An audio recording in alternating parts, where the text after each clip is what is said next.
রাসূলুল্লাহ সাল্লাল্লাহু আলাইহি ওয়াসাল্লাম বলেছেন, যখন বৈঠক শেষ হয়ে যায়, ওয়ানাদা মুনাদিন মিনাস সামা, আসমান থেকে আহ্বান আসে, ডাক আসে, আল্লাহর পক্ষ থেকে ডাক আসে, আহ্বান আসে, কুমু, এবার তোমরা দাঁড়াও। এতক্ষণ যে বসে বসে আলোচনা শুনছিলে, দীর্ঘ সময় ধরে আল্লাহর স্মরণের জন্য, আল্লাহর জিকিরের জন্য বসেছিলে, কুমু, এবার দাঁড়াও। মাগফুরান লাকুম, তোমাদের পাপগুলোকে আমি ক্ষমা করে দিলাম। ফাকাদ বুদ্দিলাত সাইয়্যাতুকুম হাসানাত, তোমাদের পাপ সমূহকে নেকি দিয়ে বদল করে দিলাম। তাবারানী মুজামুল আওসাতের মধ্যে হাদিসটি বর্ণিত হয়েছে, হাসান সনদে, গ্রহণীয় সনদে। সম্মানিত উপস্থিতি, আপনি চিন্তা করতে পারেন যে কত ফজিলত এই বৈঠকগুলোতে। আল্লাহ ডাক দিয়ে বলেন যে এবার উঠো, দাঁড়াও, যাও, তোমাদের পাপগুলো ক্ষমা করে দেওয়া হলো, তোমাদের পাপগুলোকে নেকি দিয়ে বদল করে দেওয়া হলো। সুবহানাল্লাহ। এই আহ্বানটা আসে কখন? আমি মনে হয় বোঝাতে পারলাম আপনাদেরকে। আলোচনা শেষে, বৈঠক শেষে, বৈঠক শেষে আল্লাহর পক্ষ থেকে আহ্বান আসে। তো বৈঠক শেষ পর্যন্ত থাকবো তো ইনশাআল্লাহ। যদিও বা একটু রাত ভারী হয়েছে উঠতে উঠতে, 1 ঘন্টা কষ্ট হবে কি? থাকবো তো ইনশাআল্লাহ। 11:30 বাজে, 12:30টায় শেষ ইনশাআল্লাহ। রাজি আছি তো? আল্লাহ রাব্বুল আলামিন কবুল করুন। আজকের বৈঠককে আল্লাহ রাব্বুল আলামিন কবুল করুন।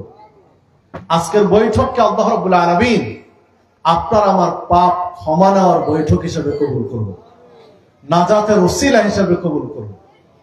সম্মানিত উপস্থিতি, চলুন সময় নষ্ট না করে মূল আলোচনায় ফিরে যাই। কি বিষয়ে কথা বলতে চেয়েছি আপনাদের সামনে? জীবনের লক্ষ্য নির্ধারণ।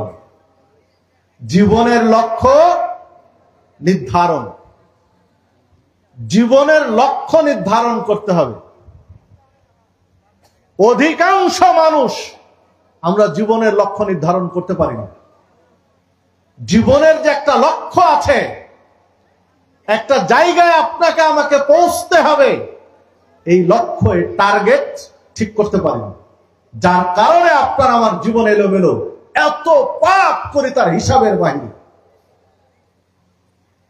মসজিদেও প্রথম কাতারে গিয়ে থাকি, মন্দিরেও প্রথম কাতারে গিয়ে থাকি, দুর্গাতেও প্রথম কাতারে থাকি, দরগাতেও প্রথম কাতারে থাকি, কাবা ঘরের গিলাফ ধরে চুমু দেওয়ারও চেষ্টা করি। এই মুসলিমদের কিসের কারণে বলেন তো? জীবনের লক্ষ্য ঠিক করতে পারিনি, যার কারণে দুর্গার, দরগার, কাবা কোনটার মর্যাদা কি এইটা আপনি আমি নির্ধারণ করতে পারিনি, কারণ জীবনের লক্ষ্য ঠিক করতে পারিনি। চলুন আজকে জীবনের লক্ষ্য নিয়ে কিছু কথা বলি, যে জীবনের লক্ষ্য নির্ধারণ করতে হবে। সম্মানিত উপস্থিতি, প্রথমত আপনি আমি কি বলুন তো? আপনার আমার পরিচয় মানুষ। প্রথমত আপনার আমার পরিচয় মানুষ। সারা পৃথিবীর সমস্ত মানুষ আদম এবং হাওয়া আলাইহিস সালামের পৃষ্ঠদেশ থেকে তাদের ঔরসে এসেছেন।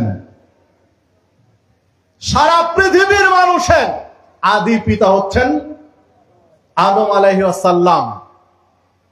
এরপরে আপনার আমার পরিচয় হলো আপনি আমি মুসলিম। আপনি আমি মুসলিম। মুসলিম মানে আত্মসমর্পণকারী। মুসলিম মানে আত্মসমর্পণকারী। আল্লাহ প্রদত্ত বিধান, ওহীর বিধান, রাসূলুল্লাহ সাল্লাল্লাহু আলাইহি ওয়াসাল্লামের সুন্নাহ প্রদর্শিত পথ, আল্লাহর বিধান, রাসূলের বিধান, কোরআন মাজিদ এবং সুন্নাহ, এর আলোকে জীবন ঠিক করতে হবে আপনাকে আমাকে। যারাই কোরআন এবং সুন্নাহর বিধানের কাছে আত্মসমর্পণ করতে পেরেছেন, কোরআন এবং সুন্নাহর প্রত্যেকটা বিধিবিধান নিজের জীবনে বাস্তবায়ন করার চেষ্টা করেছেন, তারাই হচ্ছে মুসলিম আত্মসমর্পণকারী। সম্মানিত উপস্থিতি, উসুলুস সালাসা, তিনটি মূলনীতি প্রত্যেক মুসলিমের। উসুলুস সালাসা, তিনটি মূলনীতির উপরে জীবন গঠন করা উচিত। কবরে গিয়ে মৌলিক প্রশ্ন হয় তিনটি উসুলের উপরে প্রশ্ন হয়। এক, মান রব্বুকা, রব কে? রব কে? বলেন কে রব? আল্লাহ। আল্লাহু আকবার, তিনি সবচেয়ে বড়। কত বড় বলেন তো? আল্লাহু আকবার, তিনি সবচেয়ে বড়। আল্লাহ কত বড় কে বলতে পারেন? কে বলতে পারবেন কি আল্লাহ কত বড়? জি, আল্লাহকে আপনি যত বড় বলতে সক্ষম, আল্লাহ তার চেয়ে বড়। তাই তো আল্লাহু আকবার। আল্লাহকে আপনি যত বড় কল্পনা করতে ভাবতে সক্ষম, আল্লাহ তার চেয়ে বড়। তাই তো আল্লাহু আকবার। সারা পৃথিবীর জ্ঞানী গুণী পণ্ডিত মহারথী আল্লাহকে যত বড় প্রকাশ করতে সক্ষম, কলমে হোক, ভাষায় হোক, আচরণে হোক, আল্লাহকে যত বড় প্রমাণ করতে সক্ষম, আল্লাহ তার চেয়ে বড়। তাই তো আল্লাহু আকবার। সম্মানিত উপস্থিতি, রব সম্পর্কে প্রথম প্রশ্ন হবে কবরে গিয়ে মূলনীতি। তাহলে আপনার আমার জীবনের লক্ষ্য নির্ধারণের একটা সাইড হলো উসুলুস সালাসা, তিনটি মূলনীতির উপরে জ্ঞান থাকতে হবে। তার একটি হলো রবকে, রব সম্পর্কে জ্ঞান থাকতে হবে। রব সম্পর্কে আপনার আমার জ্ঞান থাকতে হবে, কারণ কবরে গিয়ে প্রশ্ন আসবে। প্রথম প্রশ্ন হবে রব সম্পর্কে। রব সম্পর্কে আপনার আমার একটা ধারণা থাকতে হবে। সম্মানিত উপস্থিতি, দেখুন বাংলাদেশে যারা নিজেকে মুসলিম দাবি করে, তাদের সবার রব একরকম নয়। একরকম কি? প্রশ্ন করি দিয়ে একটা বিরক্ত হচ্ছেন কি? দেখুন, আপনার আমার রব কোথায় আছেন? জি, আরশের উপরে। আপনার আমার রবের অবস্থান আরশের উপরে। বাংলাদেশের কোটি কোটি মুসলিমের রব সর্বত্র বিরাজমান। আপনি গিয়ে 10 জন মানুষকে একটু বাইরে গিয়ে জিজ্ঞাসা করেন, কোটি কোটি মানুষ, লক্ষ লক্ষ নয়, বাংলাদেশে কোটি কোটি মানুষের চিন্তা, চেতনা, ভাবনা হচ্ছে রব সর্বত্র বিরাজমান। তাহলে সবার রব কি এক হলো? সম্মানিত উপস্থিতি, রব সম্পর্কে আপনার আমার একটা ধারণা, জ্ঞান থাকতে হবে। যেহেতু এই বিষয়ে প্রথম প্রশ্ন, দেখুন, যদি এটা মুসলিমদের কথা বলি, অমুসলিমদের হিসাব তো আলাদা। আপনার আমার রব একজন, অমুসলিমদের রব অনেকজন আছে। কারো মতে 2 জন, কারো মতে 3 জন, কারো মতে অসংখ্য, কারো মতে যত কল্লা তত আল্লাহ, ইত্যাদি ইত্যাদি। তো আপনার আমার রব সম্পর্কে একটা ধারণা যে আপনার আমার রব একজন, কুল হুয়াল্লাহু আহাদ। দ্বিতীয়ত, আপনার আমার রবের অবস্থান আরশের উপরে। তৃতীয়ত, আপনার আমার রবের একটি আকার আছে, তিনি নিরাকার নন, তার একটা আকার আছে, কিন্তু আকারটা কেমন? তার মতো। আল্লাহর আকারটা কেমন? তার মতো। আপনাকে আমাকে মানুষ হিসাবে আল্লাহ বানিয়েছেন, মানুষের যেটা আকৃতি দেওয়া দরকার সেটা আপনাকে আমাকে দিয়েছেন। গরুকে আল্লাহ সৃষ্টি করেছেন, গরুকে যে আকৃতি দেওয়া দরকার সেটা গরুর ভিতরে দিয়েছেন। হাতিকে যে আকৃতি দরকার সেটা হাতির মধ্যে দিয়েছেন। ঘোড়াকে যে আকৃতি দেওয়ার দরকার সেটা ঘোড়ার মধ্যে দিয়েছেন। তিনি রব, তার যে আকৃতি নেওয়া প্রয়োজন সেটা তিনি নিয়েছেন, কিন্তু আমরা জানি না।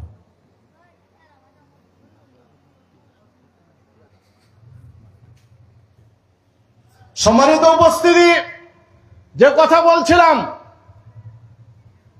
আল্লাহর যে আকৃতি দরকার সেটা তাঁর আছে, কিন্তু কেমন আমরা জানি না। এই বিবরণ যেহেতু নেই বিধা আমরা সেটা জানি না।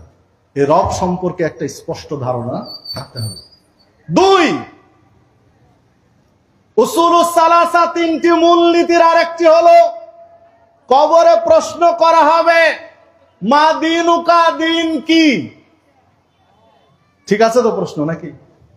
দিন কি? কি দিন বলেন? ইসলাম। দিন ইসলাম। দিন জীবন ব্যবস্থা হচ্ছে ইসলাম। ইসলাম পরিপূর্ণ জীবন ব্যবস্থা। ইন্না দ্বীনা ইনদাল্লাহিল ইসলাম। আল্লাহর নিকটে মনোনীত জীবন ব্যবস্থার নাম হচ্ছে ইসলাম। এমন কোন দিক নেই মানব জীবনে প্রয়োজন, এমন কোন দিক নেই, এমন কোন বিভাগ নেই, এমন কোন প্রেক্ষাপট নেই যেটা ইসলাম দিতে ব্যর্থ হয়েছে। অসম্ভব। যদি ইসলামে তার সমাধান না থাকে, মানুষের প্রয়োজন অথচ ইসলামে দিক নির্দেশনা নেই, যদি এমনটি প্রমাণ হয়ে যায় তাহলে ইসলাম অপূর্ণ, এটাই প্রমাণ হয় না? অথচ আল্লাহ বলছেন ইসলাম পরিপূর্ণ জীবন ব্যবস্থা। মানে একজন মানুষের সুচারুরূপে জীবন যাপনের জন্য যা কিছু প্রয়োজন সবকিছু ইসলামের মধ্যে আছে ইনশাআল্লাহ। কোন একজন ব্যক্তি যদি মনে করে যে ইসলামের মধ্যে এই জিনিসটা নেই, মানব জীবনে প্রয়োজন, মানুষের জন্য জরুরি, এইটা ছাড়া মানুষের জীবন চলবে না, অথচ ইসলামের কোন দিক নির্দেশনা নেই, ইসলামের কোন প্রয়োজন অনুভব করেন, ইসলাম এই বিষয়টা দেয়নি, এটা যদি কেউ মনে করে তাহলে তার ঈমান থাকবে না, ঈমান ভেঙে যাবে। ঈমান ভাঙ্গার যতগুলো কারণ আছে তার মৌলিক কারণ 10টি। ঈমান ভেঙে যাওয়ার মৌলিক কারণ 10টি। তার একটি কারণ হচ্ছে ইসলামকে যদি কেউ অপূর্ণ মনে করে, ইসলামের চেয়ে অন্য কোন জীবন ব্যবস্থাকে কেউ যদি ভালো মনে করে যে ইসলামে এটা নেই, এটা অন্য, এই ধর্মে এটা আছে, ইসলামের চেয়ে এটা ভালো, তাহলে তার ঈমান ভেঙে যাবে, সে মুসলিম থাকতে পারবে না। তাকে নতুন করে তওবা করে কালেমা পড়ে মুসলিম হতে হবে, না ওর ঈমান আসবে। আমি বুঝাতে পারলাম কিনা জানি না। সম্মানিত উপস্থিতি, প্রসঙ্গত বলে রাখি, যদি এ বিষয়ে আপনার দলিল প্রয়োজন হয়, কারণ বিস্তারিত বলতে গেলে সময়ে কুলাবে না, বেশি দলিলের যদি প্রয়োজন হয় তাহলে আমার লেখা একটি বই আছে, ঈমান ও ইসলাম ভঙ্গের কারণ, দলিল সহ সেই বইয়ের ভিতর আমি সবগুলো লিখেছি। স্টেজে বইটা পাওয়া যাবে, চাইলে শেষে নিয়ে যায় না। তো যে কথা বলছিলাম যে দেখুন, ইসলাম একটা পরিপূর্ণ জীবন ব্যবস্থা। ইসলামে নেই, দিন ইসলামের মধ্যে মানুষের জন্য প্রয়োজন এমন কিছু নেই, এটা অসম্ভব। যা কিছু প্রয়োজন তার পরিপূর্ণ দিক নির্দেশনা ইসলামে দেওয়া হয়েছে। যদি মানুষের জীবনের অর্থনীতি নিয়ে বলেন, অর্থনীতির উপর ইসলামের পূর্ণাঙ্গ ধারণা দেওয়া আছে। যদি সমাজনীতি নিয়ে বলেন, ইসলামে পরিপূর্ণ দিক নির্দেশনা দেওয়া আছে। সংস্কৃতি নিয়ে বলেন, তাহলে ইসলামে পরিপূর্ণ দিক নির্দেশনা রয়েছে। সামাজিক জীবন নিয়ে বলেন, ইসলামে পরিপূর্ণ দিক নির্দেশনা রয়েছে। যেই সাইডে, যেই বিভাগে বলেন না কেন, ইসলাম দিক নির্দেশনা দিয়ে রেখেছে। সম্মানিত উপস্থিতি, আল্লাহ রাসূল সাল্লাল্লাহু আলাইহি ওয়াসাল্লাম বলছেন, কবরের জিজ্ঞাসা হবে একটা কি, যে তোমার দিন কি? তো দিন ইসলাম। এটা মানি, আমরা স্বীকার করি দিন ইসলাম, কিন্তু বাস্তব জীবনে মানতে পারি না। মানতে পেরেছি কি? মসজিদের ভিতরে ইসলাম মানি, মসজিদ থেকে বেরিয়ে গেলে আর ইসলামের তোয়াক্কা করি না। ইসলামের ধারধারীরা সুবিধাবাদ জিন্দাবাদ, যেটা সুবিধা হয় সেটা গ্রহণ করি, যেটা সুবিধা হয় না সেটা গ্রহণ করি না। সম্মানিত উপস্থিতি, না হলে বাংলাদেশের আপনার এই মাদারগঞ্জের যে কোনো ব্যাংকে গিয়ে দেখেন, ব্যাংক থেকে যারা লোন নিয়েছে কয়জন অমুসলিম আছে আর কয়জন মুসলিম আছে আপনি গুনে দেখেন। কয়জন মুসলিম আর কয়জন অমুসলিম আপনি গুনে দেখেন ব্যাংকে যারা লোন নিয়ে বসে আছে। ইসলামের সুদ হালাল না হারাম? অর্থনীতি, ইসলামী অর্থনীতিতে সুদ হালাল না হারাম? হারাম। আপনারা কেউ জানেন না, মাদারগঞ্জের মুসলিম জানে না যে সুদ হারাম? একজন বলতে পারবেন? একজন দাঁড়িয়ে বলার ক্ষমতা আছে? মাইকের আওয়াজ যত দূরে যাচ্ছে, একজনের ক্ষমতা নেই যে তিনি বলতে পারেন যে আমি কোনোদিন শুনিনি যে সুদ হারাম, শুনিনি। এটা কেউ বলতে পারবে না। মানে সবাই শুনেছেন, শুনে শুনে কান ঝালা ফালা হয়ে গেছে, অথচ সুদ ছাড়তে পারেনি। তাহলে দিন ইসলাম, আমার দিন, জীবন ব্যবস্থা ইসলাম, এইটা হৃদয় থেকে না মানতে পেরেছে কি? মুখে আছে কিন্তু হৃদয়ে নেই, মানতে পারিনি, হৃদয় থেকে মেনে নিতে পারেনি, বাস্তব জীবনে আসতে পারেনি, বাস্তব জীবনে প্রয়োগ করতে পারেনি। তাহলে আত্মসমর্পণকারী হলাম কি করে? আত্মসমর্পণকারী মানে ইসলামের বিধান মেনে নিতে হবে আপনাকে আমাকে, এইটা হতে পারলাম কি করে? বাস্তব জীবনে সুদ ছাড়তে পারিনি, বাস্তব জীবনে ঘুষ ছাড়তে পারিনি, বাস্তব জীবনে মদ ছাড়তে পারিনি, বাস্তব জীবনে নেশা জাতীয় দ্রব্য ছাড়তে পারিনি, বাস্তব জীবনে নারীদের পর্দায় আনতে পারিনি। এগুলো দিনের অন্তর্ভুক্ত না? এগুলো দিনের অন্তর্ভুক্ত না? অন্তর্ভুক্ত নয়। সম্মানিত উপস্থিতি, নারীদের পর্দা করা হালাল না হারাম? পর্দা করতে হবে, এটা ইসলামের চূড়ান্ত বিধান। পর্দা ছাড়া থাকবে, এটা হারাম। হারাম নয়? পর্দা ছাড়া একজন নারী থাকবে, এটা কি শরীয়তে? হারাম। এটা স্পষ্ট করার মাঝে দ্বারা অকরনা ফি বুয়ুতিকুন্না ওয়ালা তাবাররাজনা তাবাররুজাল জাহিলিয়াতিল উলা।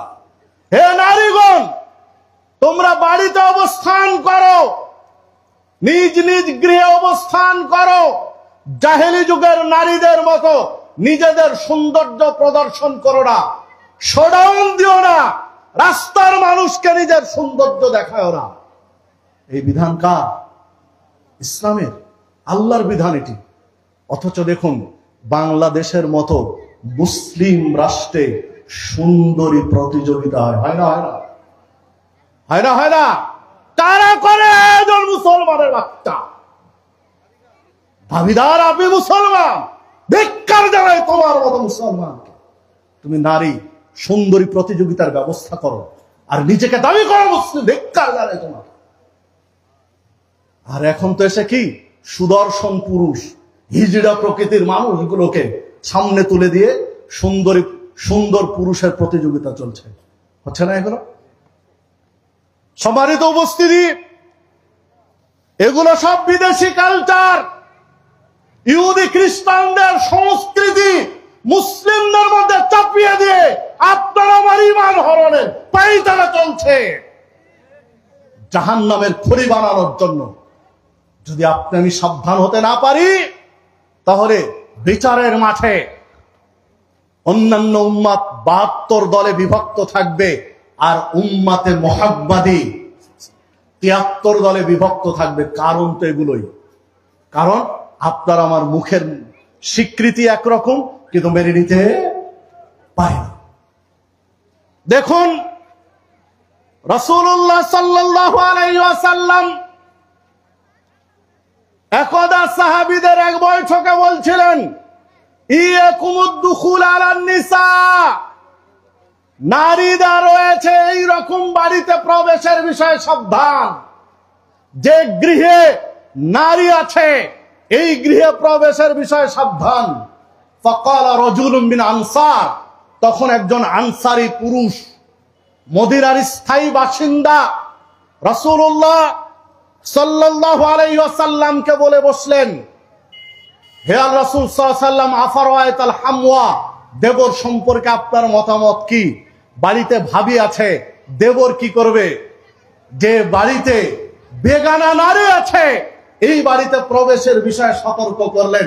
বাড়িতে ভাবি আছে, তাহলে এখন এই দেবর কি করবে? প্রবেশ করবে না করবে না? রাসূলুল্লাহ সাল্লাল্লাহু আলাইহি ওয়াসাল্লাম বললেন, আল হামুল মাউত, দেবর মৃত্যু সমতুল্য। ভাবি আছে এই বাড়িতে দেবর প্রবেশ করবে, তবে দেবর ভাবির সম্পর্ক হবে মৃত্যুর মতো। মরণকে যেমন ভয় পায় মানুষ, মরণকে মৃত্যুকে যেমন ভয় পায়, ভাবি দেবরকে ওই রকম ভয় করবে, দেবর ভাবিকে সেই রকম ভয় করবে, মৃত্যুর মতো ভয় করবে। সহিহ বুখারীর হাদিস, সহিহ মুসলিমের হাদিস। সম্মানিত উপস্থিতি, দেখুন দেবর ভাবির সম্পর্ক হবে মৃত্যুর মতো, মরণের মতো। দেখুন তো আপনার আমার বাড়িতে কয়জনের বাড়িতে এই সিস্টেম চালু আছে? বর আমার যেমন তেমন, দেবর আমার মনের মতন। নাউজুবিল্লাহ মিন যালিক। এই সম্পর্ক আছে না? ওয়াজ মাহফিলে দেবরের হন্ডায় চড়ে ভাবি ওয়াজ শুনতে আসে, ইজ্জত আছে ওদের? আরে ওয়াজ করা লাগবে। সম্মানিত উপস্থিতি, আজকে একটা রিপোর্ট দেখছিলাম, প্রসঙ্গত বলে রাখি, দ্বীন ইসলাম, ইসলাম আমার দিন মানে কি? ইসলামকে পরিপূর্ণ মানতে পারলে না বলতে পারবো দ্বীন ইসলাম, পরিপূর্ণভাবে মানতে পারলে না সেদিন স্বীকৃতি দিতে পারবো যে আমার দিন ইসলাম। আজকে একটা রিপোর্ট দেখছিলাম, রিপোর্ট পড়ে নিজেও চমকে উঠলাম। বড় ভাই বিদেশে গিয়েছে, অনেক ইনকাম করতে হবে, পরিবারকে গুছিয়ে তুলতে হবে, পরিবারের মুখে হাসি ফুটাতে হবে। বাবা মা আছে, ছোট ভাই আছে, নিজের স্ত্রী আছে, সন্তান আছে, সবার মুখে হাসি ফুটানোর জন্য হাড় ভাঙা পরিশ্রম করতে বড় ভাই গেছে দেশের বাহিরে। 1 বছর পার হয়নি, ছোট ভাইয়ের সাথে বড় ভাইয়ের স্ত্রীর অবৈধ সম্পর্ক বেড়ে গেছে। খুব গোপনে তাদের শারীরিক সম্পর্ক চলছিল, হঠাৎ কোনো কারণে ধরা পড়ে গেছে। সে ধরা পড়েছে তো পড়েছে, যে ধরেছে সে ভিডিও সহ ধরেছে, ভিডিও করে ধরেছে। এই ভিডিও স্বামীর কাছে দিয়ে পাঠিয়েছে। এখন সালিশ বসেছে, স্বামী কি বলবে? স্বামী এখন দেশের বাহির থেকে ফোনে বলছে যে ঠিক আছে, আমি তালাক দিয়ে দিচ্ছি, আমার ওয়াইফকে আমার ছোট ভাইয়ের সাথে তোমরা বিয়ে দিয়ে দাও। এটা 2-3 দিন আগের, এই চলতি সপ্তাহের রিপোর্ট বলছি আপনাকে। কেন হয়েছে অবস্থা?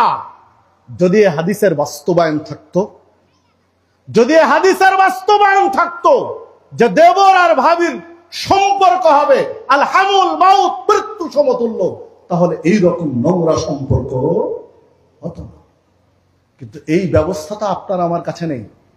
অনেকেই এখানে বসে থেকে, কেউ বা বাহিরে বসে থেকে মনে মনে ভাবছি, অনেকেই সমালোচনা করব যে দেবর আর ভাবি মৃত্যুর মতো সম্পর্ক হবে। এই আধুনিক যুগে এই ওয়াজ কি চলে? তাহলে কি আপনি বলতে চাচ্ছেন যে এই হাদিসটা আমি আফ্রিকার জঙ্গলে বাঘ ভাল্লুককে শুনিয়ে ব্যাখ্যা করব? আপনি কি ওটা বলতে চাচ্ছেন? জি না, এই হাদিস মানব জীবনের জন্য, এই হাদিস মুসলিমের জন্য। সারা পৃথিবীর একজন মানুষ যদি মানতে না পারে, তবুও হাদিসের ভাষা চেঞ্জ হবে না, যা আছে তাই থাকবে। আপনি মানতে পারেন চাই নাই পারেন, কারণ হাদিসের যেটা শিক্ষা কিয়ামত পর্যন্ত এটাই থেকে যাবে, চেঞ্জ হবে না। সম্মানিত উপস্থিতি, যে কথা বলছিলাম, দ্বীনুল ইসলাম, আপনার আমার জীবন ব্যবস্থা হবে ইসলাম।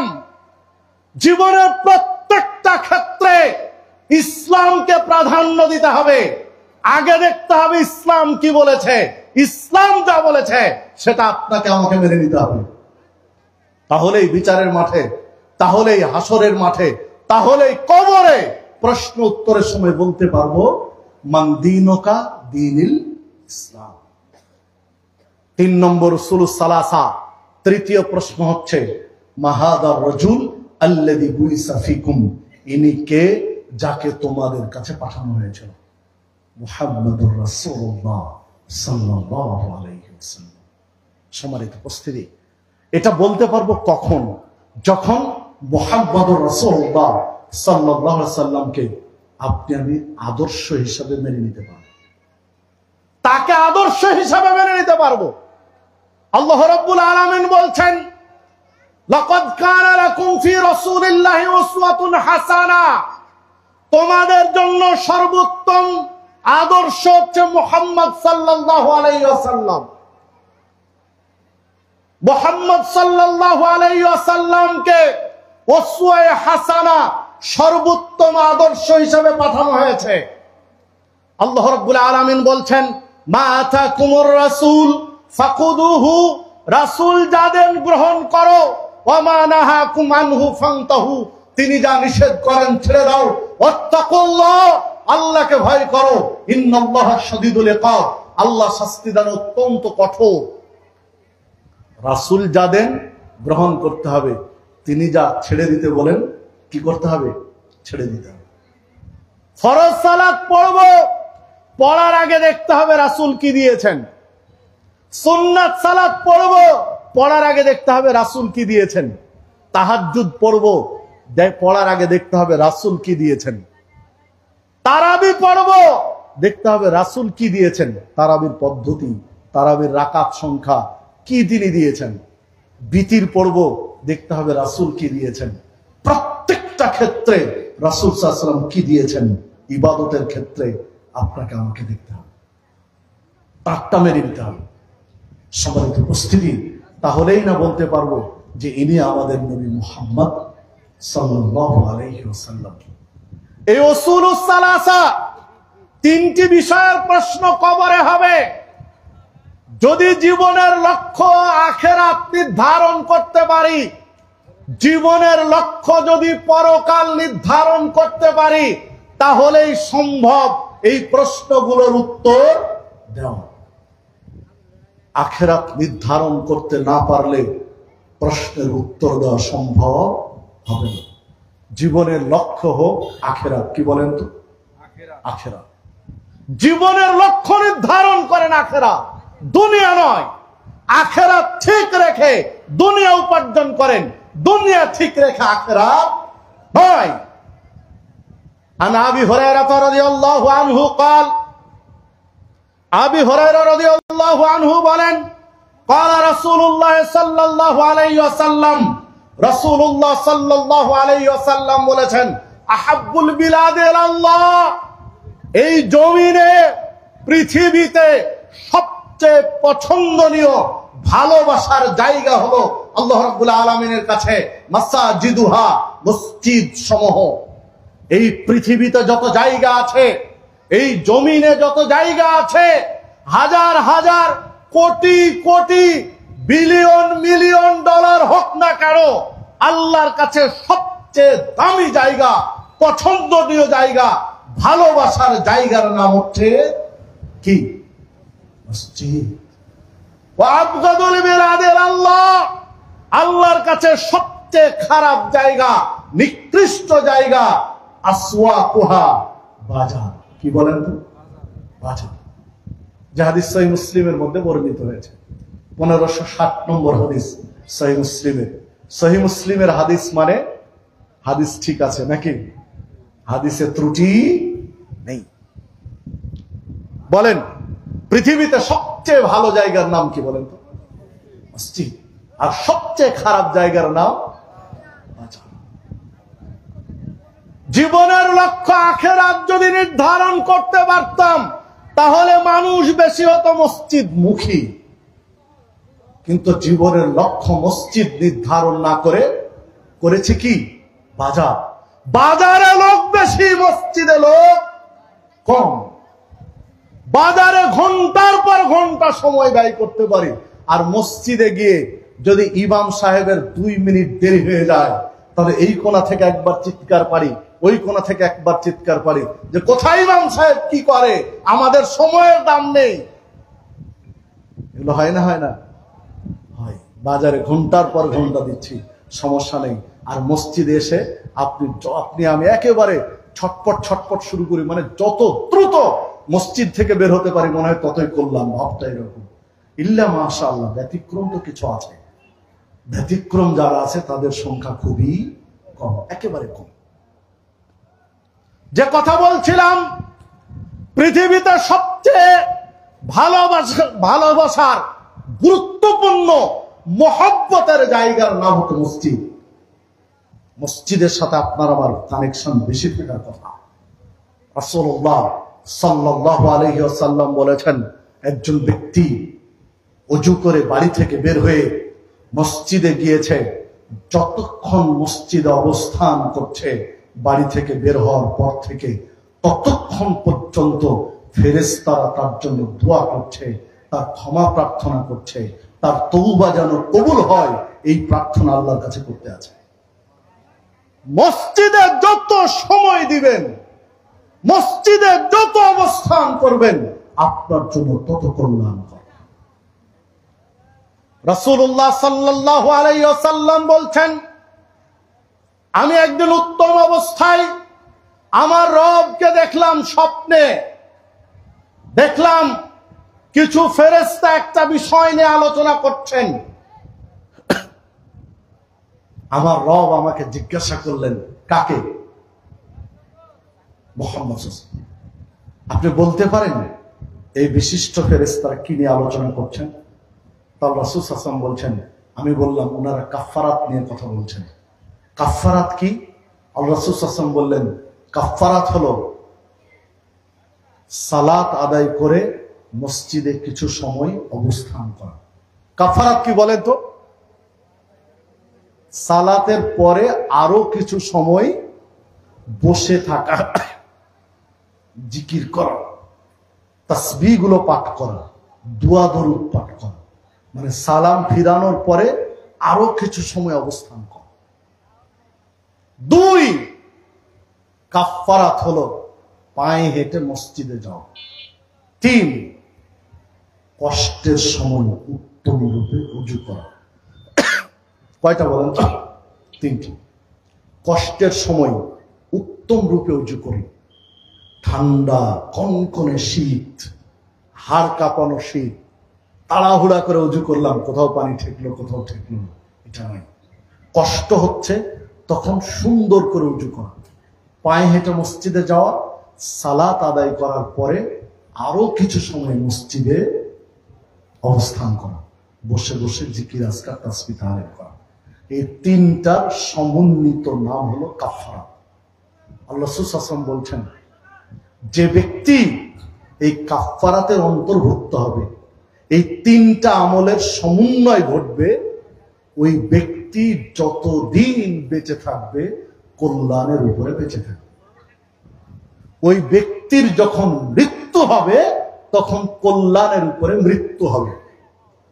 ওই ব্যক্তিকে আল্লাহ রাব্বুল আলামিন মৃত্যুর আগে পাপ থেকে এমন ভাবে মুক্ত করে দিবেন, সদ্য ভূমিষ্ঠ বাচ্চা জন্মের পরই বাচ্চা যেমন নিষ্পাপ থাকে, ওই কাফফারাত ওয়ালা ব্যক্তিকে আল্লাহ পাপ থেকে অনুরূপ মুক্ত করে দিবেন। সুবহানাল্লাহ।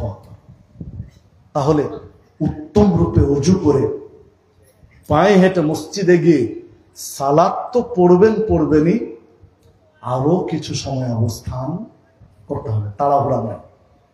দেখুন, মসজিদে গিয়ে তাড়াহুড়া করে বের হওয়ার চেষ্টা করি, আর বাজারে এসে ঘন্টার পর ঘন্টা সময় দেই, তাহলে জীবনের লক্ষ্য নির্ধারণে ভুল হয়েছে। প্রয়োজন আছে বাজার করেন, প্রয়োজন শেষ বাজার থেকে দূরে সরেন। বিনা প্রয়োজনে বিনা কারণে বাজারে যত থাকবেন আপনার পাপ তত বাড়তে থাকবে। সামনেই তো বাজার, নাকি? এটাই তো বাজার। দোকানদারেরা উল্টো আমাকে উল্টো ভাবতে পারেন না। ভাই, আমি মুসলিম হিসাবে আপনারা আরো উপকার করতে চাচ্ছি। যারা দোকানদার তারা তো ব্যবসা করবেনই, বিনা প্রয়োজনে একজন মানুষ আপনার ওখানে আড্ডা দিবে, ইসলাম বলে না, ইসলাম এটা সাপোর্ট করে না।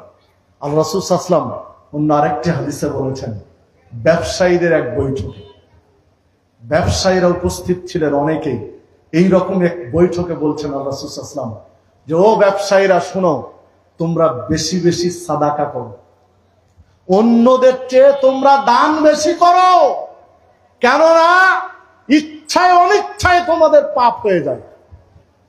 ইচ্ছায় অনিচ্ছায় অন্যদের চেয়ে পাপ বেশি হয়, বিধায় তোমরা অন্যদের চেয়ে বেশি দান করো। দানের বদৌলতে পাপ থেকে নিষ্কৃতি পাবে, মুক্তি পাবে। অনেক সময় মিথ্যা কসম করে, অনেক সময় মিথ্যা দাম চেয়ে, অনেক সময় মিথ্যা কথা বলে, অনেক সময় মিথ্যা আশ্বাস দিয়ে, অনেক সময় মিথ্যা প্রতিশ্রুতি দিয়ে পাপ হয়ে যায়। এই জন্য দোকানদারদেরকে আল্লাহ রাসূল সাল্লাল্লাহু আলাইহি ওয়াসাল্লাম বলেছেন বেশি বেশি সাদাকা করতে, সাদাকার মাধ্যমে পাপটা মুছে যায়। যে কথা বলছিলাম যে দেখুন, জীবনের লক্ষ্য যদি আখিরাত নির্ধারণ করতে পারি, জীবনের লক্ষ্য যদি পরকাল নির্ধারণ করতে পারি, তাহলে আপনাকে আমাকে মসজিদমুখী হতে হবে, আপনাকে আমাকে মসজিদে আসতে হবে। 7 বছরের শিশু, 5-6 বছরের শিশু, 8 বছরের শিশু ও ইংলিশ মিডিয়াম স্কুল চিনে, ও বিভিন্ন প্রতিষ্ঠান চিনে, গ্রামের স্কুল চিনে, কেজি স্কুল চিনে, মসজিদ চিনে না। 7 বছরের সন্তান মসজিদ চিনে না, কেজি স্কুল চিনে। 7 বছরের সন্তান মসজিদ চিনে না, চিনে ইংলিশ মিডিয়াম স্কুল চিনে। তাহলে আপনি আমি জীবনের লক্ষ্য নির্ধারণ করতে ব্যর্থ হয়েছি। কারণ সন্তানকে মসজিদমুখী করতে হবে, সন্তানকে মসজিদমুখী হতে হবে।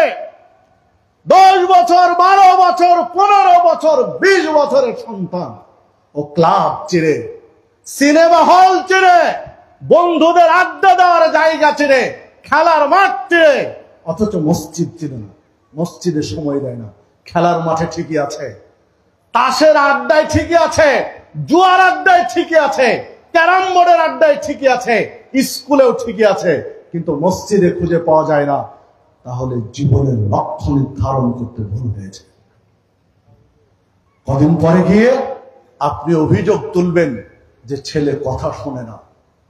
কদিন পরে গিয়ে আপনি আলেম ওলামা এলাকায় আসলে মসজিদের খতিব সাহেবকে আপনি স্লিপ দিবেন যে সন্তানের জন্য, বাবা মার জন্য সন্তানের কর্তব্য কি একটু ওয়াজ করেন, কেননা সন্তান বাবা মার কথা শুনে না।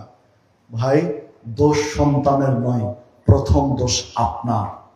কারণ ইসলাম শিখিয়েছিল, ইসলাম বলে দিয়েছিল মুরু আওলাদাকুম বিসসালাহ, 7 বছর হলে সালাতের নির্দেশ দাও। ওয়াদরিবুহুম ওয়াহুম আবনাউ 10 সিনিন, 10 বছর হলে প্রয়োজনে পিটিয়ে সালাত আদায় করো।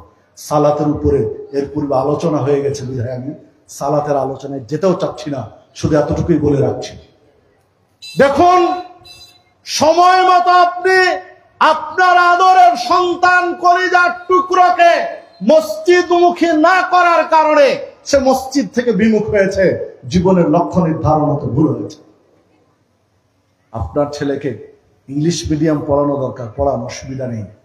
আপনার ছেলেকে কেজি স্কুলে পড়াবেন, পড়ানো অসুবিধা নেই, কিন্তু ইসলামের মৌলিক জ্ঞান, বেসিক যেটা, সেই জ্ঞানটা দেওয়া উচিত সময় মতো। যদি সময় মতো দিতে ব্যর্থ হই, তাহলে ওটাও গ্রহণ করতে পারবে না। ঝড় ফুরিয়ে গিয়ে, ঝড় শেষ হয়ে যাওয়ার পরে যদি আম বাগানে যান, আম কুড়িয়ে পাওয়া যাবে? যাবে না। কারণ সময় মতো যারা এসেছিল তারা কুড়িয়ে নিয়ে যাবে। সময়ের কাজ সময়ে করতে হবে, সময়ের কাজ সময়ে করতে হবে, তাহলে সন্তান ঠিক থাকবে। যিনি এই মানুষ রূপী এই মেশিনটা যিনি তৈরি করেছেন, সৃষ্টি করেছেন, তিনি কে? আল্লাহ। তিনি এই মেশিনটার আদ্যপান্ত সবকিছু সবচেয়ে ভালো জানেন কে? এই মেশিনটা, মানব রূপী এই যন্ত্রটা কিভাবে চালালে ভালো থাকবে, কিভাবে চালালে ঠিক থাকবে, কিভাবে চালালে সবকিছু ঠিক রাখতে পারবে, এইটা সবচেয়ে ভালো জানেন আল্লাহ। তিনি এই বিধানগুলো দিয়েছেন, কোনটা ডাইরেক্ট, কোনটা ইনডাইরেক্ট। ডাইরেক্ট যে বিধান দিয়েছেন সেইটা হচ্ছে আল কোরআন, ইনডাইরেক্ট যে বিধান দিয়েছেন সেটা হচ্ছে আল হাদিস, রাসূলুল্লাহ সাল্লাল্লাহু আলাইহি ওয়াসাল্লামের মাধ্যমে। বিধায় এই দুই নীতির আলোকে আপনার আমার জীবন করতে হবে। সম্মানিত উপস্থিতি, রেল লাইন, রেল চলে কয়টা পাতের উপরে? 2 পাতার উপরে রেল চলে। একটা পাত ঠিক আছে, আর একটা বাঁকা করে রেখেছি, চলতে পারবে রেল? চলতে পারবে না। ঠিক মানব জীবনটা এরকম, 2টা পাতের উপরে আপনার আমার জীবন চালাতে হবে। একটি কোরআন আর একটি সুন্নাহ, একটি আল কোরআন আর একটি আল হাদিস। এই 2টা রুটের উপরে জীবন চলতে হবে। একটা মানবো আর একটা মানবো না, ওই জীবন চলতে পারে না। যারা নিজেকে আহলুল কোরআন দাবি করে, শুধু কোরআন মানে হাদিস মানবে না, তারা প্রকৃত মুসলিম হতে পারে না, তারা মুসলিম হতে পারে না। আত্মসমর্পণ করে দুটোই লাগবে। তারাকতু ফিকুম আমরাইন লান তাদিল্লু মা তামাসসাকতুম বিহিমা কিতাবাল্লাহ ওয়া সুন্নাতা নাবিয়িহি। আল্লাহ রাসূল সাল্লাল্লাহু আলাইহি ওয়াসাল্লাম বলছেন বিদায় হজ্জের ভাষণে, আমি তোমাদের থেকে বিদায় নিচ্ছি, তবে দুইটি জিনিস দেখে যাচ্ছি, যে এই দুইটি জিনিসকে যে ব্যক্তি শক্ত করে মজবুত করে ধরে থাকতে পারবে, ওই ব্যক্তিকে কেউ পথচ্যুত করতে পারবে না, ভুল পথে নিয়ে যেতে পারবে না, লাইনচ্যুত করতে পারবে না। একটি হচ্ছে আল কোরআন, আর একটি হচ্ছে নবীর সুন্নাহ হাদিস। সম্মানিত উপস্থিতি, যে কথা বলছিলাম যে কোরআন এবং সুন্নাহ এই দুই পাতের উপরে আপনার আমার জীবনকে ঢেলে সাজাতে হবে। ইসলামে প্রকৃত শান্তি রয়েছে, ইসলাম ব্যতীত শান্তি কোথাও নেই। ইসলামকে যত আন্তরিকতার সাথে মেনে নিতে পারবেন, আন্তরিকতার সাথে ইসলামকে যত গ্রহণ করতে পারবেন, আপনি তত শান্তি পাবেন। আল্লাহ রাব্বুল আলামিন বলেছেন, কু আনফুসাকুম ওয়া আহলিকুম নারা, নিজেরা জাহান্নামের আগুন থেকে বাঁচো, পরিবারকে বাঁচাও। নিজে বাঁচো, পরিবারকে বাঁচাও। একাকী বাঁচবো, পরিবারকে বাঁচানোর চেষ্টা করব না, এইটা ইসলাম বলেনি। পরিবারকে নিয়ে বাঁচার চেষ্টা করতে হবে। নিজ নিজ পরিবারকে যদি ঠিক করি, মাদারগঞ্জের এই শ্যামগঞ্জের কথাই বলি, প্রত্যেকটা পরিবারের কর্তা অভিভাবক যদি নিজের পরিবারটা ঠিক করে, স্রেফ নিজের পরিবারটা ঠিক করে, তাহলে শ্যামগঞ্জ পরিবর্তন হতে 1 বছরও সময় লাগবে। অবস্থা চেঞ্জ হয়ে যাবে, মানুষের আচরণ পরিবর্তন হয়ে যাবে। সম্মানিত উপস্থিতি, নবী মুহাম্মদ সাল্লাল্লাহু আলাইহি ওয়াসাল্লাম আমূল পরিবর্তন নিয়ে আসার জন্য জাহেলি যুগের মানুষগুলোর কাছে মাত্র 23 বছর সময় নিয়েছিলেন। 23 বছরের মধ্যে এমন পরিবর্তন নিয়ে এসেছিলেন, পৃথিবীর ইতিহাসে এত সুন্দর পরিবর্তন আর কেউ আনতে পারেনি। যে কোরআন এবং সুন্নাহর আলোকে নিয়ে এসেছিলেন, সে কোরআন এবং সুন্নাহ আজও আপনার আমার মাঝে বিদ্যমান, আজও আছে। শুধু এখন প্রয়োজন শুধু এখন প্রয়োজন বাস্তবায়নের, শুধু এখন প্রয়োজন মেনে চলা। যদি চলতে পারি, ইনশাআল্লাহ জীবন হবে সুখের। দেখুন, টাকা পয়সা, অর্থ, বিত্ত, বৈভব কি করবেন? আল্লাহ রাসূল সাল্লাল্লাহু আলাইহি ওয়াসাল্লাম বলেছেন, বনু আদমের প্রকৃতি স্বভাব এমনই, যদি আদম সন্তানকে 2 পৃথিবী পরিমাণ সম্পদ দেওয়া হয়, 2 পৃথিবী ভর্তি করে সম্পদ দেওয়া হয়েছে, লাবতাগা সালেসান, তখন আদম সন্তান তৃতীয় আরেক পৃথিবী সম্পদের আকাঙ্ক্ষা নিয়ে বসে থাকে। 2 পৃথিবী ভর্তি সম্পদে আদম সন্তানের পেট ভরে না, ওরা আরেক পৃথিবী চাই।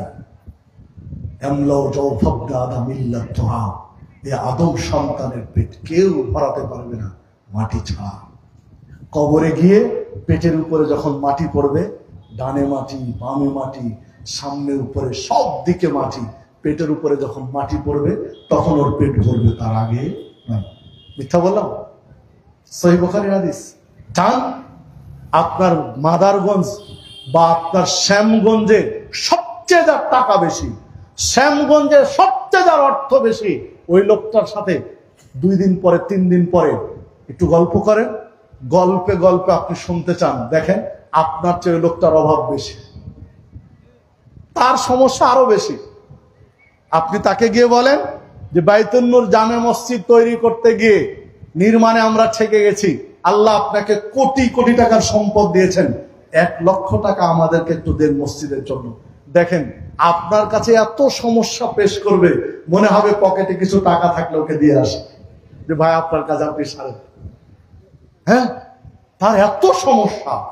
মানে ওই যে আল্লাহ রাসূল সাল্লাল্লাহু আলাইহি ওয়াসাল্লাম ভবিষ্যৎবাণী ইঙ্গিত গুলো দিয়ে গেছেন, যে আদম সন্তান এতই অকৃতজ্ঞ, যাকে আল্লাহ যত দেয় তার তত চাই, যাকে যত আল্লাহ সম্পদ দেয় তার তত ক্ষুধা বাড়তে থাকে, পেট ভরে না।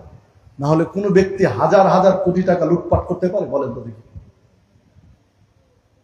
আমি কাউকে আঘাত দিতে চাই না, কিন্তু বাস্তব কিছু কথা বলতে চাই। হাজার হাজার কোটি টাকার একটা মানুষের প্রয়োজন আছে? বলে তো দেখি। একটা মানুষ বাঁচে কতদিন? বড়দের 100 বছর, একটা মানুষ বড় জোর 100 বছর বাঁচেন, একটা মানুষ 1 বছরে 1 কোটি টাকা খরচ করতে পারবে না। 1 বছর একটা সংসার চালাতে তাকে যদি 1 কোটি টাকা দেওয়া হয়, যে 1 কোটি টাকা আপনি 1 বছরে খরচ করেন, তাহলে হিসাব করেন 1 কোটি টাকাও খরচ করতে পারবেন। এই বছর খুব বেশি করলো, কিন্তু পরের বছর আবার 1 কোটি দেন, পারবেন না। মানে 1 কোটি টাকা খরচের হিসাব থাকবে না।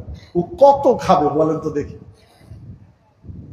কত খাবে? মাসে একটা করে গরুই খাবে না হয়, দৈনিক গরু খাবে, খেতে পারবে? 1 মাস খেতে পারবে না একটা গরু, ও রুচি থাকবে না গোস্তের উপরে। ছোট্ট একটা কাহিনী বলি। যখন আব্দুল্লাহ বিন মাসুদ ভাই, মাসুদ বিন আব্দুল্লাহ ভাই, নাম উল্টা পাল্টা হয়ে যাচ্ছে, মাসুদ বিন আব্দুল্লাহ ভাই যখন ডেটের ফাইনাল কথা হয়, তখন আমি উমরার সফরে ছিলাম। তো উমরা করে মক্কা মদিনা জিয়ারা শেষ করে গেলাম মিশরে। হাজী সাহেবদের একটা গ্রুপ, যারা উমরা করলাম তাদের একটা গ্রুপ মিশর সফর গিয়েছিল। তখন যে কাফেলায় গিয়েছিলাম মিশরে, তো সে কাফেলায় মিশরে 4 দিন ছিলাম, 5 দিনের দিন চলে এসেছে। তো তৃতীয় দিন 2-3 জন খুব রেগে গেলেন কাফেলার। দুপুরে খেতে বসে, দুপুরে কি রাত্রে, ঠিক বিকেলবেলা, দুপুরের খাবারের পরে বিকেলবেলা তর্ক শুরু করে দিলেন, তর্ক জড়িয়ে দিলেন কাফেলার মালিকের সাথে। সবার একটাই রাগ, যে প্রত্যেক দিন শুধু গোস্ত আর গোস্ত, কত গোস্ত খাবো, মিশরে কি কোনো সবজি নাই? বুঝতে পারলেন কি? আমার নিজ কানে শোনা কথা বলছি, এখনো 1 মাস পাইনি। রেগে গেলেন যে মিশরে কোনো সবজি নাই, কত গোস্ত খায় একটা মানুষ। কয়দিন খেয়েছে ভাই? 4 দিন, 3 দিন। তৃতীয় দিন গিয়ে অভিযোগ যে গোস্ত আর কত দিবেন আপনি, সবজি নাই মিশরে।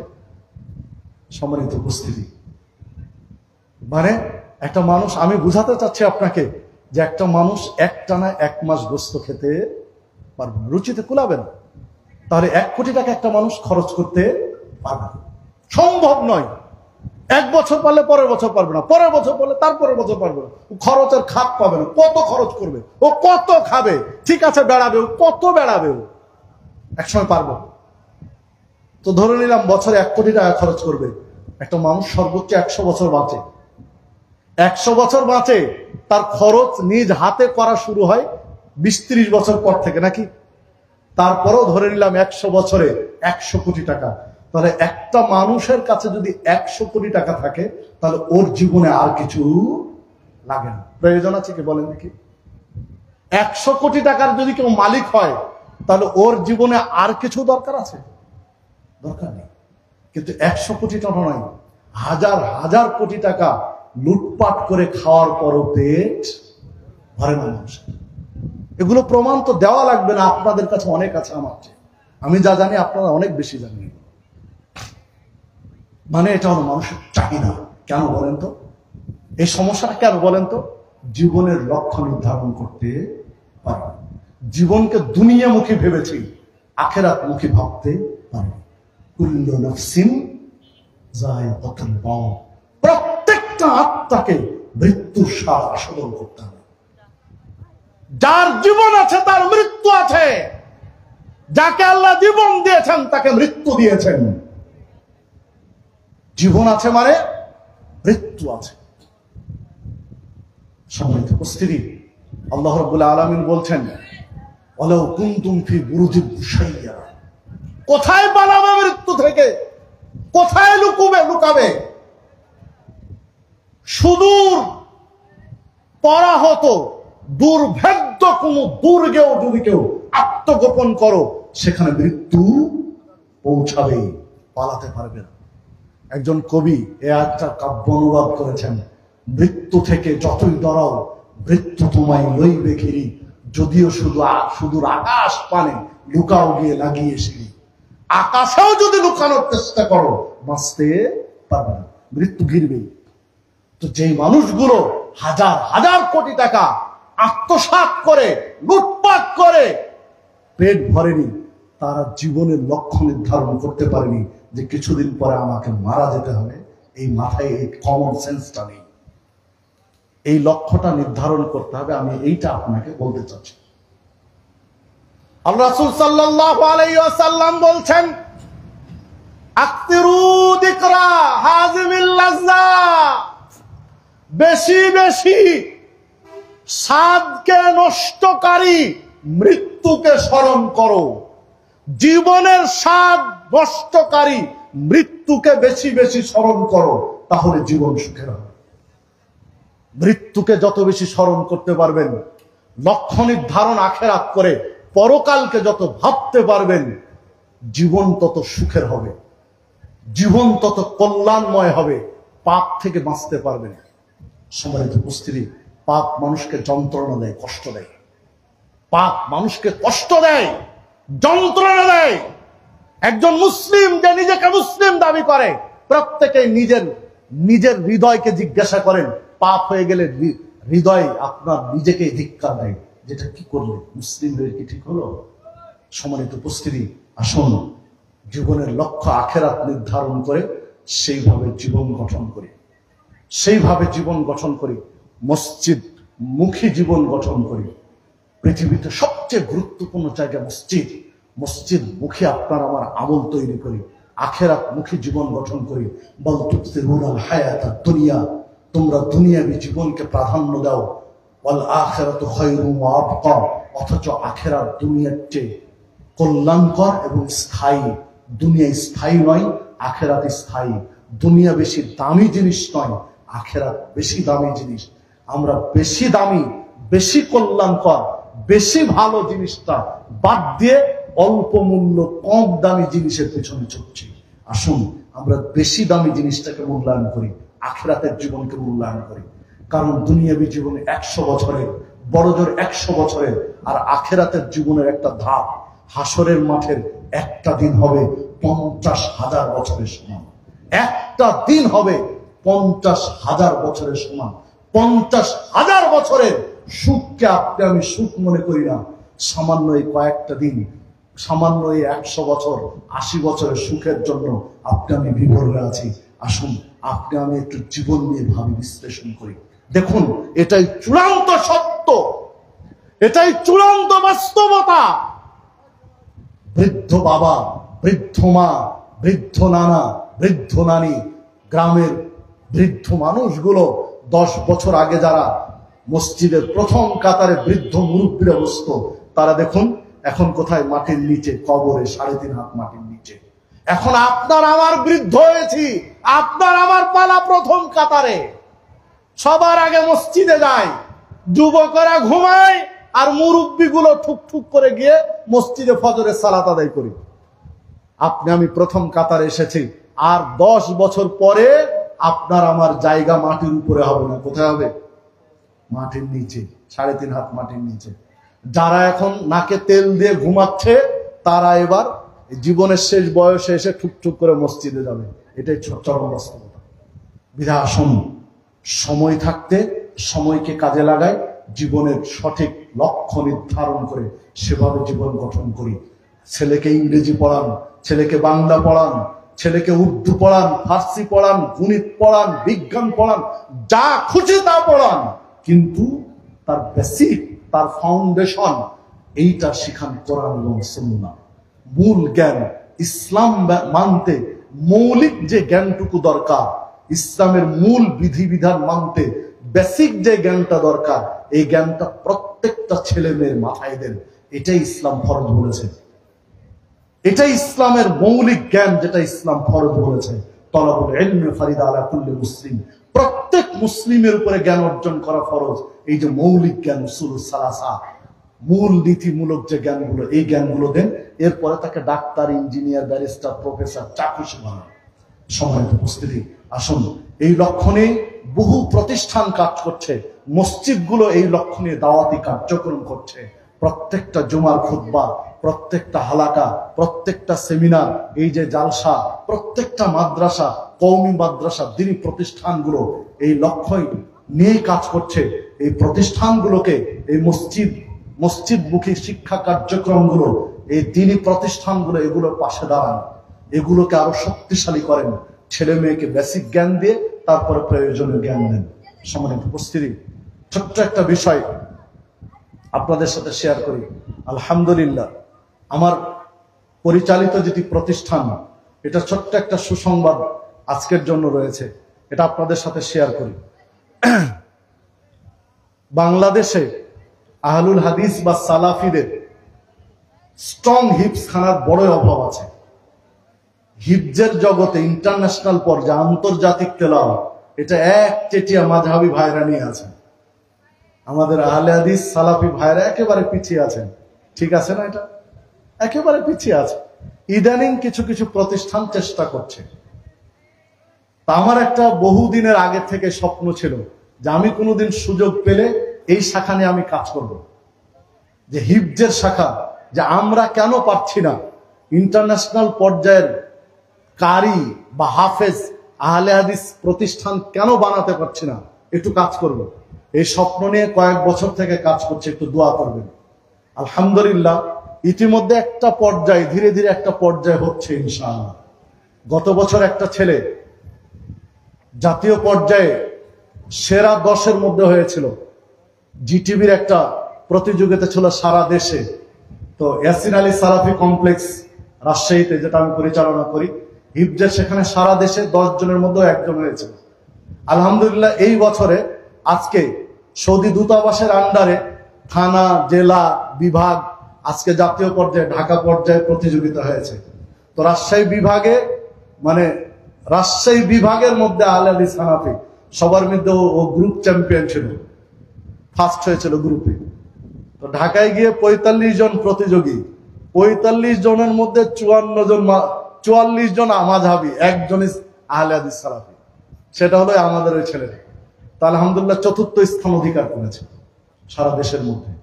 40,000 টাকা পুরস্কার হ্যান্ড ক্যাশ তাকে দিয়েছে আলহামদুলিল্লাহ। তো আমরা চেষ্টা করছি, দোয়া রাখবেন আমাদের জন্য, একটু দোয়া করেন যেন যে গ্যাপটা আছে এই গ্যাপটা পূরণ করতে পারি। আহলে হাদিসদের মধ্যে যেন ইন্টারন্যাশনাল পর্যায়ের তেলাওয়াতকারী হাফেজ কারি বের হয়, একটু দোয়া করবেন আমাদের জন্য। যদি কারো স্বপ্ন, স্বাদ থাকে, সুযোগ থাকে, তাহলে বাচ্চা কাচ্চা পড়াতে চাইলে যে লিফলেট গুলো আছে, চাইলে নাম্বারে যোগাযোগ করতে পারেন। অন্তত একটু দোয়া করেন যেন এই গ্যাপটা পূরণ করতে পারি। আল্লাহ রাব্বুল আলামিন যেন কবুল করেন। তো পরিশেষে এই মসজিদের জন্য ছোট্ট একটা হাদিস বলে আমি শেষ করছি। আল্লাহ রাসূল সাল্লাল্লাহু আলাইহি ওয়াসাল্লাম বলছেন, একজন ব্যক্তি মারা গেলে কবর দেওয়া হয়। কবর দেওয়া হলে কবর দিয়ে মানুষ চলে যায়, সল জব হয়ে যায়। এরপরে আযাবের ফেরেশতা আসে। আযাবের ফেরেশতা এসে কবরের মাথার কাছ দিয়ে কবরে ঢুকতে চায়। যখন মাথার কাছ দিয়ে কবরে ঢুকতে চায়, তখন প্রথমে কোরআন মাজিদ বাধা দেয়। কোরআন মাজিদ বলে ফেরেশতাকে, যে লোকটি নিয়মিত কোরআন তেলাওয়াত করত, নিয়মিত কোরআন তেলাওয়াত করেছে, তুমি এই কবরে ঢুকতে পারবে না, এখান দিয়ে ঢুকতে দেবো না। এবার বলেন, ফেরেশতার পাওয়ার বেশি হবে না কোরআনের পাওয়ার বেশি হবে? কোরআনের। কারণ ফেরেশতা আল্লাহর সৃষ্টি, কোরআন আল্লাহর কালাম। নিঃসন্দেহে কোরআনের পাওয়ার বেশি, ফেরেশতাকে ঢুকতে দিবে না। আযাবের ফেরেশতা চলে যাবে মাঝখান দিয়ে, হাতের কাছ দিয়ে কবরে ঢুকতে চাইবে। দান সাদাকা বাধা দিবে। দান সাদাকা কি দিয়ে করে? হাত দিয়ে। কি দিয়ে? হাত দিয়ে করে। হাতে হাতে না, হাতে হাতে তো দান সাদাকা হয়। দান সাদাকা বাধা দিবে। এই হাত দিয়ে দান সাদাকা করেছে, তুমি হাতের কাছ দিয়ে মাঝখান দিয়ে কবরে ঢুকতে পারবে না। চলে যায় পায়ের কাছে, পায়ের কাছে, পায়ের কাছ দিয়ে কবরে ঢুকতে চায় কে? আযাবের ফেরেশতা। তখন বাধা দেয় মসজিদ। মসজিদ বলে যে লোকটি মসজিদ মুখী ছিল, মসজিদে আসতো সালাত করতে, মসজিদে সময় ব্যয় করত, মসজিদে দান সাদাকা করত, মসজিদের জন্য সময়, শ্রম, মেধা, অর্থ খরচ করত। আল্লাহর ঘর মসজিদের সাথে যার এই নিবিড় সম্পর্ক, এই মসজিদ আমি বাধা দিচ্ছি, তুমি এখানে ঢুকতে পারবে না। লোকটা মসজিদ মুখী ছিল, সালাত পড়তো, মসজিদের সাথে সম্পর্ক ছিল, তুমি এখানে ঢুকতে পারবে না। মাথার কাছে বাধা দিয়েছে কে? আল কোরআন। হাতের কাছ দিয়ে বাধা দিয়েছে কে? দান সাদাকা। আর পায়ের কাছে বাধা দিল মসজিদ। আযাবের ফেরেশতা আল্লাহর নির্দেশ ছাড়া আসতে পারবে? বলেন দেখি, কবরে আসার সুযোগ আছে? আল্লাহর নির্দেশে এসেছে। আযাবের ফেরেশতাকে ঢুকতে দিল না কবরে। মসজিদ, দান, সাদাকা এবং কোরআনুল কারীম। আযাবের ফেরেশতা ঘুরে যাবে আল্লাহর কাছে।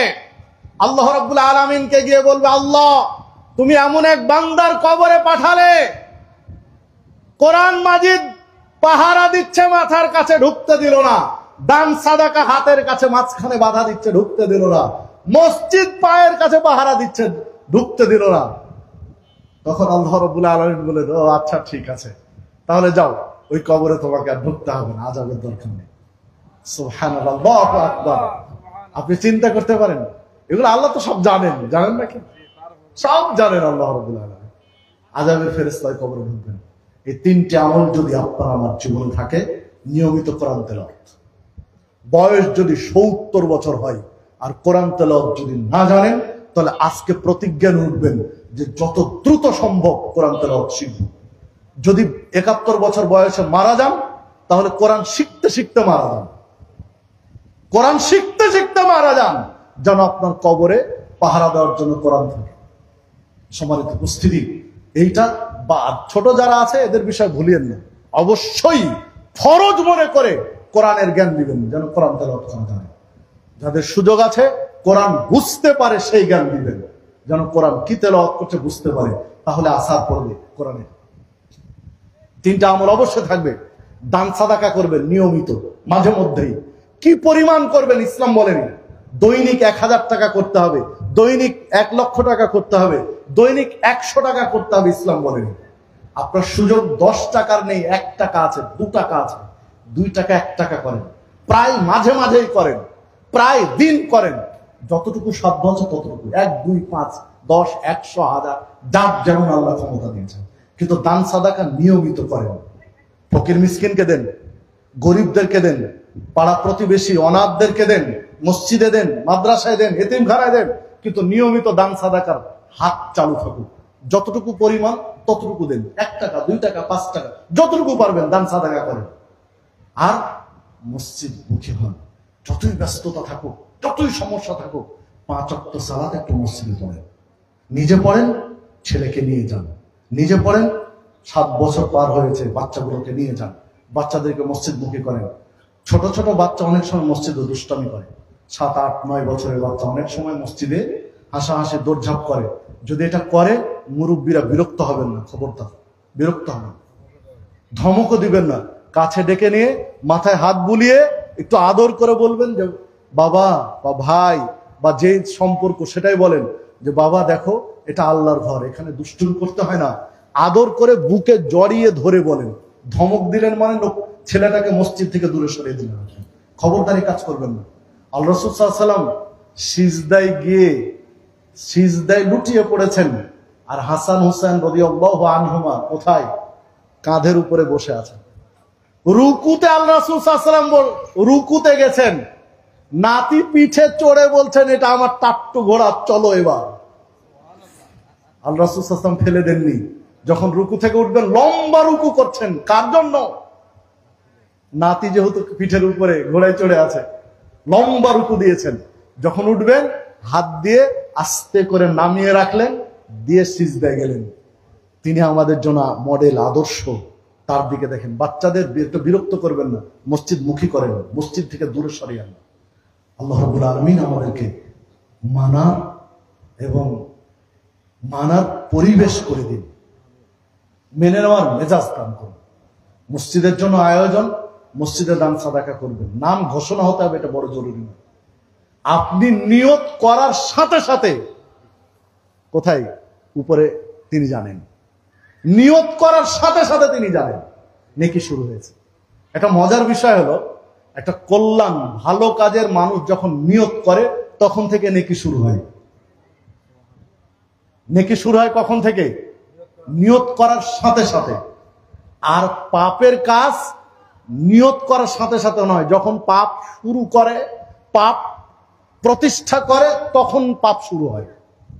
পাপ লিখা হয় কখন? যখন পাপ করা শুরু হয়েছে তখন। আর নেকি শুরু হয় কখন? নিয়ত করার সাথে সাথে। বিধায় নিয়ত করবেন সবসময় ভালো কাজে। আল্লাহ রাব্বুল আলামিন আমাদের সকলকে সেই তৌফিক দান করুন। পরিশেষে ছোট্ট একটি ঘোষণা দিয়ে, আমার লেখা বেশ 6-7টি বই আছে, যারা চাইবেন বইগুলো স্টেজ থেকে সংগ্রহ করতে পারেন। আর মসজিদের জন্য দান সাদাকা করবেন, জীবনের লক্ষ্য আখেরাত নির্ধারণ করেন, আখেরাত ঠিক রেখে জীবন পরিচালনা করেন। হাজার হাজার কোটি টাকা বৈধ পথে ইনকাম করেন, তবে আখেরাত ঠিক রেখে। আল্লাহ রাব্বুল আলামিন আমাদের সকলকে সেই তৌফিক দান করুন। আল্লাহ রাব্বুল আলামিন আজকের এই বৈঠককে কবুল করে নিন। আল্লাহ, এই বৈঠকে যারা উপস্থিত হয়েছে, আল্লাহ সকলকে তুমি জান্নাতি ব্যক্তিদের তালিকা অন্তর্ভুক্ত করে নাও। আল্লাহ, আমরা জানি না আমাদের কি পাপ হয়েছে, কতটুকু পাপ হয়েছে।